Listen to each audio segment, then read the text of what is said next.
Hello friends, कैसे हैं आप लोग। आज का हमारा टॉपिक है मूल कर्तव्य। पूर्व की कक्षाओं में हम लोगों ने directive principle of state policy के बारे में पढ़ा था। आशा करता हूं आप लोगों को समझ में आया होगा। यदि कोई समस्याएं हैं, क्वेरीज़ हैं, तो मैं इसको अभी आपको बताना चाहता हूं कि ये अभी घटना चक्र का पॉइंटर चल रहा है। जब मैं डीपली लेकर के आऊँगा तो उसका अलग तरीके से मैं आपको समझाने का प्रयास करूँगा। अभी अभी ये ओवरव्यू सिर्फ चल रहा है, तो आई होप ये आपको समझने में आ रहा होगा। मैं अधिकतर तौर पर इसको जो है एलिबरेट करके चल रहा हूँ, जिससे कि आप लोगों को समझ में आए। ठीक है, कोई कमियाँ रह जाती हैं तो उसको हम ठीक करेंगे। जैसे आपका पहला एक क्वेश्चन है कि मूल कर्तव्य भारत की प्रभुता, एकता और अखंडता की रक्षा करने के लिए, ठीक है, और उससे अछूत रखने के लिए मूल कर्तव्य रखा गया। देखिए हुआ क्या था कि जनता के लिए मौलिक अधिकार आ गया, फिर राज्य की ड्यूटी आ गई, तो इसमें जनता ने भी लाभ लिया, राज्य के लिए भी ड्यूटी आई। लेकिन भाई जनता का भी तो एक दायित्व होता है अपने संविधान के प्रति, तो उसी को लेकर के फंडामेंटल ड्यूटीज़ लाया गया। ठीक है, और आपको बता दें कि फंडामेंटल ड्यूटी जो है ये मूल संविधान में इसका उल्लेख नहीं था। ठीक है, 42वें संविधान संशोधन द्वारा फंडामेंटल ड्यूटी को स्वर्ण सिंह समिति की सिफारिश पर इसे जोड़ा गया था, और जो है आर्टिकल 4A जोड़ा गया और अनुच्छेद 51 जोड़ा गया। तो उसमें कुछ फंडामेंटल ड्यूटीज़ हैं जो हम उस पर चर्चा करते हैं। देखिए अगला क्वेश्चन ये है कि भारतीय संविधान के 42वें संविधान संशोधन के विधेयक द्वारा मूल कर्तव्यों को सम्मिलित किया गया, तो अनुच्छेद 51A के द्वारा जोड़ा गया, और भाग 4A और अनुच्छेद 51A जोड़ा गया। ठीक है,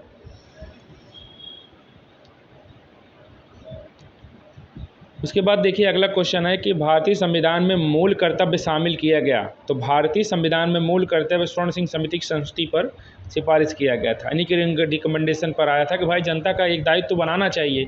नहीं तो जनता जब अपना दायित्व ही नहीं समझेगी तो क्या होगा। इस देश के संविधान में निर्माण में हर तबके के लोगों का अपना एक जो है अस्तित्व है, और उन्होंने अपना सहयोग दिया हुआ है, तो जनता का भी एक अस्तित्व इसमें होना चाहिए, उसकी भी एक ड्यूटीज़ होनी चाहिए अपने संविधान के प्रति। उसके बाद अगला क्वेश्चन है कि संविधान में मौलिक कर्तव्यों को सम्मिलित किया गया। तो 1976 में जो है 42वें संविधान संशोधन द्वारा 1976 में जो है फंडामेंटल ड्यूटी को जोड़ा गया था स्वर्ण सिंह कमेटी की अनुशंसा पर। उसके बाद अगला क्वेश्चन है भारत के संविधान का वह भाग जिसमें मौलिक कर्तव्य उल्लेखित किया है, तो भाग 4A में उल्लेखित किया है। उसके बाद भारतीय नागरिकों के लिए 10 मूल कर्तव्य जोड़े गए थे। तो 42वें संविधान संशोधन में 10 मूल कर्तव्य जोड़े गए थे, और एक मूल कर्तव्य 86वें संविधान संशोधन द्वारा एजुकेशन को लेकर के जोड़ा गया था। ठीक है, और इसी समय जो है एजुकेशन को फंडामेंटल ड्यूटीज़ बनाया गया, और इसी समय जो है 86वें संविधान संशोधन द्वारा ही आर्टिकल 21A के तहत शिक्षा को मौलिक अधिकार का दर्जा दिया गया, और वर्ष 2010 में 6 से लेकर 14 वर्ष तक के बच्चों को निःशुल्क शिक्षा दिलाए जाने का प्रावधान जो है वो किया गया था। भारतीय संविधान में नागरिकों के मूल कर्तव्य शामिल है, तो 51 का में तो भी हो गया था। चलिए,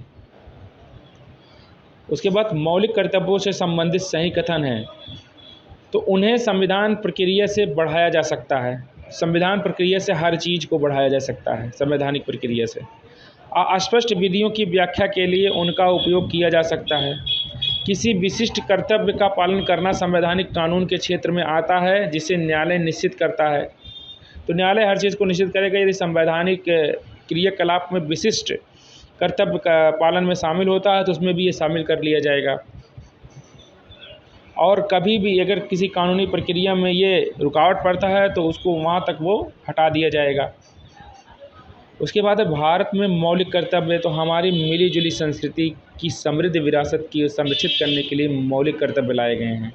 ठीक है, उसके बाद एक नागरिक के मूल कर्तव्य में सम्मिलित हैं, तो प्राकृतिक और पर्यावरण की रक्षा करना और उसका संवर्धन करना। भाई आपकी एक ड्यूटी है, इस देश के संसाधन की रक्षा करें, इस देश के संविधान की रक्षा करें, इस देश के संविधान का आप पालन करें, उसको सम्मान दें। ये सब चीज़ें हमें चाहिए, इसी कारण जो है आया हुआ था। ठीक है, तो यहाँ पर देखिए प्राकृतिक पर्यावरण की रक्षा और उसका संवर्धन स्वतंत्रता के लिए हमारे राष्ट्रीय आंदोलन को प्रेरित करने वाले उच्च आदर्शों को संजोए रखें और उसका पालन करें। वैज्ञानिक दृष्टिकोण, मानववाद और ज्ञानार्जन में सुधार की भावना का विकास करें। उसके बाद अगला क्वेश्चन है कि भारतीय संविधान के अंतर्गत मौलिक कर्तव्यों में सम्मिलित है तो देश की रक्षा करना, राष्ट्र की सेवा करना, हमारी सामाजिक, आर्थिक और गौरवशाली परंपरा और महत्व को समझना और उसका हर संभव प्रयास करके उसको परिरक्षित करते हुए आगे बढ़ाना, सार्वजनिक संपत्ति को सुरक्षित रखना और हिंसा से दूर रहना। आपको पता होगा कि अभी बीच में जब इंटरनेट शट डाउन किया गया था उत्तर प्रदेश में लेकर के, अभी 2 वर्ष पहले की बात है, तो पब्लिक के जो सार्वजनिक चीज़ें हैं उसको कुछ लोग तोड़ फोड़ कर रहे थे, बसें जला दे रहे हैं, दंगा वगैरह हम देखते हैं, आप करते हैं, तो उसकी ऐसा नहीं करना चाहिए। एक जिम्मेदार नागरिक होने के नाते हमारा नैतिक कर्तव्य है कि हम अपने सार्वजनिक संपत्ति की रक्षा करें, वो हमारे लिए ही बनाए गए हैं। तो देश की वो अमूल्य संसाधन है, यदि उसका डिस्टर्बेंस किया जाएगा तो ये कहीं भी देश के लिए अच्छा नहीं है। ये देश के साथ और देश की एकता और अखंडता को चुनौती देने का विषय है। उसके बाद भारतीय संविधान के द्वारा प्रदत्त मौलिक कर्तव्यों में सम्मिलित है मिश्रित सांस्कृतिक और समृद्धिक विरासत की रक्षा करना। भाई हमारे यहाँ मिश्रित संस्कृति है, यहाँ हिंदू धर्म भी है, मुस्लिम धर्म भी है, सिख हैं, ईसाई हैं, पारसी हैं, सब हैं, तो बौद्धिस्ट हैं, तो सभी को लेकर के चलना है। तो मिश्रित संस्कृति का आप पालन करिए, नहीं है कि आप संस्कृति के नाम पर जो है आम जनमानस से झगड़ा करें, लड़ाई करें, दंगा फसाद करें, ये तो ठीक नहीं है। वैज्ञानिक मनोदशा और की खोज की भावना का विकास करना। यदि वैज्ञानिक मनोदशा हो, कोई चीज़ रिसर्च की बात हो तो उसमें आप अपना समर्थन दीजिए, ना कि उसको आप डिस्टर्बेंस करिए और पुरानी ढकिया सुनूसी बातें को लेकर के उस पर आप दबाव बनाए कि इस चीज़ को बंद करिए, नहीं तो हमारे मूलभूत जो है भावनाओं को ठेस पहुँचेगा। तो ये सब चीज़ नहीं, इसको आप अगर वैज्ञानिक संबंधित मनोदशा है तो उसको आप विकास करवाइए। और व्यक्ति का सामूहिक क्रियाकलापों में सभी क्षेत्रों की उत्कृष्टता के लिए प्रयत्न करना। तो सामूहिक क्रियाकलाप जहाँ पर हो वहाँ पर उत्कृष्टता के लिए अपना हर भरसक प्रयास आप जो है अपना दीजिए वहाँ पे। उसके बाद यहाँ पर दीजिए भारतीय नागरिक के मूल कर्तव्य हैं तो वन्य प्राणियों की रक्षा करना। वन्य जीव संरक्षण अधिनियम 1972 आया था, आपको पता होगा, ठीक है। तो वन्य जीव प्राणी मतलब शेर, भालू, चीता जो हैं वो अजगर वगैरह हैं, अगर कहीं आप उनको दिखाई दे रहा है तो आप तुरंत वन विभाग को फ़ोन करके उनको कहिए कि इनको ले जाइए, इनके रहने से ही हमारा अस्तित्व बना हुआ है। देखिए हमारा पूरा का पूरा जो एक ब्रह्मांड चल रहा है एक खाद्य जाल के ऊपर चल रहा है। यदि एक चीज़ इसमें से डिस्टर्ब हुई तो हम भी डिस्टर्ब हो जाएंगे। इस चीज़ को आप समझने का प्रयास करें। देखिए यहाँ पर शेर सबसे हाईएस्ट कंज्यूमर, क्यों नाभिबीय से अभी चीते लेकर के मोदी जी आए, इसलिए आए क्योंकि यदि आप खरगोश नहीं शेर खाएगा तो बाद में जो जंगल में उगने वाली घास है उसको कौन खा जाएगा, जो है खरगोश खा जाएगा।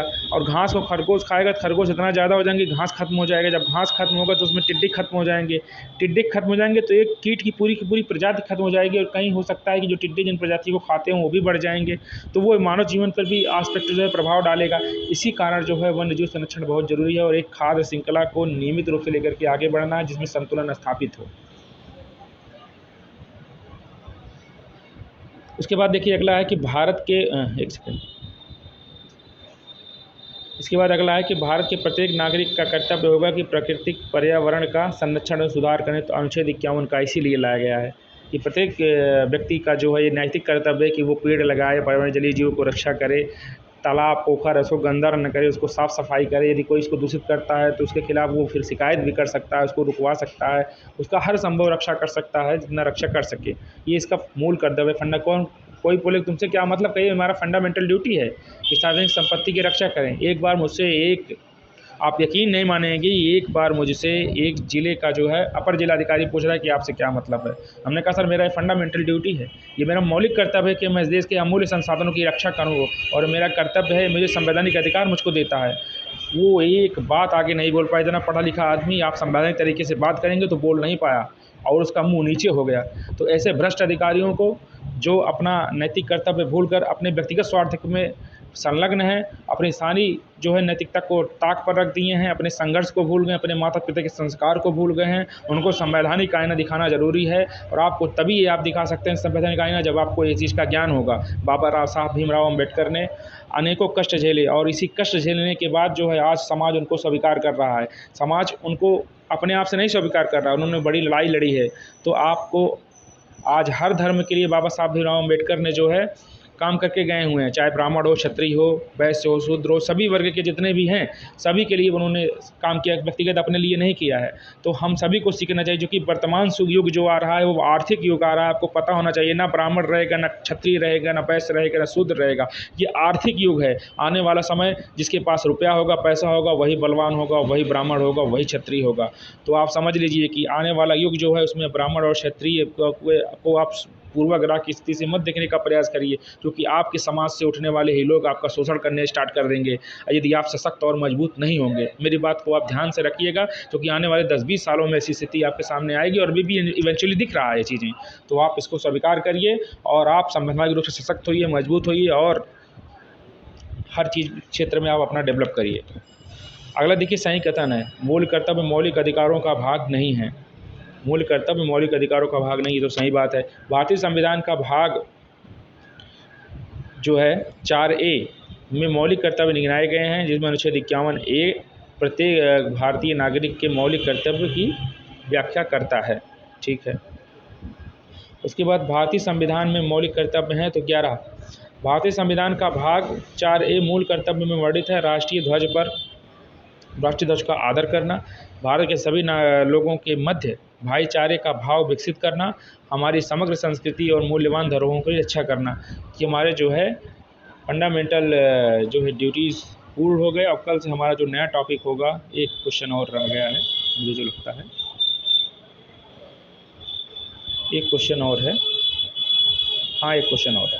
उसके बाद फिर ये अगला क्वेश्चन है, सही सुमेलित कीजिए। तो देखिए, भाग 2 यहाँ पर नागरिकता दी गई है, भाग 3 यहाँ पर मूल कर्तव्य दिया गया, भाग 4 जो है यहाँ पर राज्य के नीति निषेध तत्व या फंडामेंटल और DPSP directive principle of state policy दिए गए हैं। फिर अगला क्वेश्चन है कि भारत की प्रभुता, एकता और अखंडता की रक्षा करने का अक्षुण्ण रखे, या कहाँ पर लिखा गया, तो मूल कर्तव्य में लिखा गया। तो आज हमारा ये टॉपिक फंडामेंटल ड्यूटीज़ खत्म हुआ। आई होप आपको ये चीज़ समझने का अवसर मिला होगा। कुछ भी समस्याएं होती हैं, कोई क्वेरीज होंगी तो हम फिर आकर लेकर आने का प्रयास करेंगे। यदि आप नहीं समझ में आता तो कमेंट में कमेंट कर सकते हैं। कोई हमसे गलती हुई तो हमको क्षमा करिएगा। अगला टॉपिक हमारा राष्ट्रपति है। मैं इसको छोटे छोटे क्वेश्चंस के माध्यम से, जो यूपी PCS और छोटे UP SSSC या वनडे एग्जामिनेशन में जो क्वेश्चन पूछे जाते हैं, मैं इसको अधिकतर रूप से कवर करते हुए लेकर के चल रहा हूँ। तो ठीक है, जय हिंद, जय भारत, नमस्कार।